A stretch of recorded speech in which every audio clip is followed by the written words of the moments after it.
नमस्कार शेतकरी बंधूंनो, आणि आज आपण बघणार आहोत भट्टी खाद. तर भट्टी खाद म्हणजे विषय असा असतो मित्र, की आपण जे रासायनिक खत वापरतो त्यामध्ये शेणखत जे आहे ते त्याच्या 3 पट घ्यायचं असते. जर आपण 50 किलो जर रासायनिक खत घेतलं, समजा तुमचं 10-26 वगैरे किंवा 9-24 कुठलंही घेऊ शकता तुम्ही रासायनिक, तर त्याच्यामध्ये त्याच्या 3 पट आपण हे जे शेणखत आहे किंवा गांडूळ खत किंवा दुसरं कुठलंही तुम्ही खत वापरू शकता, फक्त ते सेंद्रिय असावं. आणि दुसरी गोष्ट सांगायची म्हणजे त्याचं जे रिझल्ट आहे तो 2 ते 3 पट वाढला जातो भट्टी खादमुळे. आणि तर बघूया आपण भट्टी खाद बनवण्याची पद्धत. बस हे बघा शेतकरी बंधूंनो, अशा प्रकारे आपण जो शेणखताचा ढीग होता 150 किलोचा, त्याच्यावरती आपण काय केलेलं आहे, हे 50 किलो खत जे आहे ते पसरलं होतं. आणि हे बघा, जसं आपण हातानं वडत जाऊ किंवा आपण फावड्याचा पण वापर करू शकता. फावड्याच्या वापरामुळं काय होतं की आपला हात खराब होणार नाहीत, किंवा हातानं सुद्धा करू शकता. अशा प्रकारे पूर्णपणे तळापर्यंत हलवून घ्यायचं आहे आणि मिक्स करून घ्यायचं आहे. पूर्णपणे मिक्स झालं पाहिजे, सगळ्या ठिकाणी ते पोचलं पाहिजे, सर्व खताला चिकटलं पाहिजे. म्हणजे जे आपले जे 150 किलो जे शेणखत आहे त्या खतामध्ये पूर्णपणे मिक्स झालं पाहिजे. काय होतं मित्र, आपलं जे खत आहे ते आपण नेहमी टाकत असतो, परंतु पूर्णपणे खत जे आहे ते मिक्स होत नाही जमिनीमध्ये. आणि काही दिवसानंतरसुद्धा आपल्याला खताचे जे कण आहेत ते जसेच्या तसे आपल्या शेतामध्ये बघायला भेटतात. तर काय आपलं करायचं आहे की या खतामध्ये मिक्स केल्यानंतर त्याचे जे असं धर की हातात खताचे दाणे आहेत ते फुटले जातात आणि ते खत बारीक झाल्यामुळे हे जे शेणखत आहे ते सेंद्रिय कण जे आहेत ते काय करतात की खताला पिकापर्यंत पोचण्यासाठी खूप मोठी मदत करतात.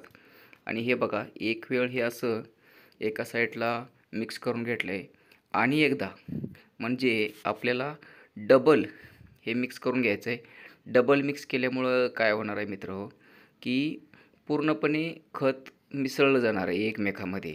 आणि हे महत्त्वाचं आहे, कारण थोडासा वेळ लागतो, पण चांगल्या प्रकारे आपण हे जे खत आहे ती एकमेकाला असं मिक्स करून घेऊन एकजीव असं करून घेतो. आणि हे अशा प्रकारे डबल मिक्स करून घ्यायचं आहे आपल्याला. मिक्स करण्यासाठी एखादा प्लास्टिकचा कागद वगैरे आपल्याला वापरायचा आहे, की जेणेकरून काय होतं की खताला पाणी वगैरे सुटलं तर ते खाली जमिनीवरती किंवा फरशीवरती जाऊ नये. म्हणून आपल्याला एखाद्या जुना जरी असेल तरी चालेल, कागदाचा वापर करायचा आहे. मुळातच तो खाली पसरून ठेवायचा आहे. आणि हे मिक्स करण्यासाठी अशा ठिकाणी घ्यायचं आहे की त्या ठिकाणी आपल्याला 3 दिवसाची भट्टी लावायची आहे. तर अशा ठिकाणीच ते कागद अंथरून त्याच्यावरती आपल्याला ते मिक्स करायला घ्यायचं आहे, की जेणेकरून पुन्हा उलथापालथ नसावी. हे बघा, मी 9-24-24 हे खत घेतलेलं आहे. 9-24-24 म्हणजे याच्यामध्ये नत्र, स्फुरद, पालाश 9-24-24 अशा प्रकारे येतं. आणि खूप चांगलं खत आहे. आणि याच्यामध्ये प्लस पॉईंट म्हणजे मायक्रोन्यूट्रियंट्स हे आहेत, सूक्ष्म अन्नद्रव्य. आणि त्याच्यामुळं काय होतं की आपल्याला इतर वेगवेगळी खतं वापरण्याची गरज पडणार नाही. म्हणून हे 9-24-24 खत आहे ते मी घेतलेलं आहे. आपण कोणतंही घेऊ शकता. आपण अगदी 10-26, 15-15 आणि नंतर त्याच्या बरोबर भरपूर खतं आहेत, आपण कुठलंही खत घेऊ शकता. आणि हे आपल्याला 3 पट वापरायचं आहे शेणखत जे आहे ते. आणि याची जी भट्टी आहे ती 3 दिवस लावणं हे फार गरजेचं आहे, हे लक्षात ठेवायचं आहे. आणि जेणेकरून खाली पाणी वगैरे पावसाचं येऊ नये याची काळजी घ्यायची आहे. कारण हे 3 दिवस पॅक केल्यानंतर त्याला हलवायचं नाही आणि खोलायचंसुद्धा नाही 3 दिवस.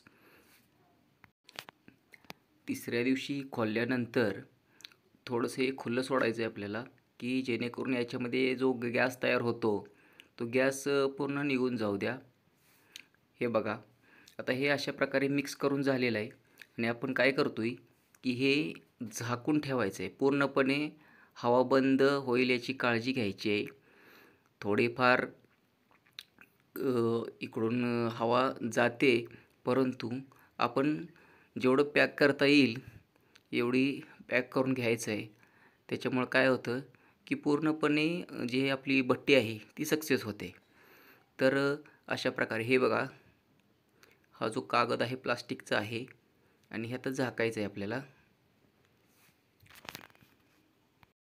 आणि पुन्हा एकदा सांगतो, 3ऱ्या दिवसानंतर हे खोलून याच्यातला गॅस निघून जाईल याची काळजी घ्यायची आहे. आणि 3ऱ्या ते 4थ्या दिवशी एक रात्रभर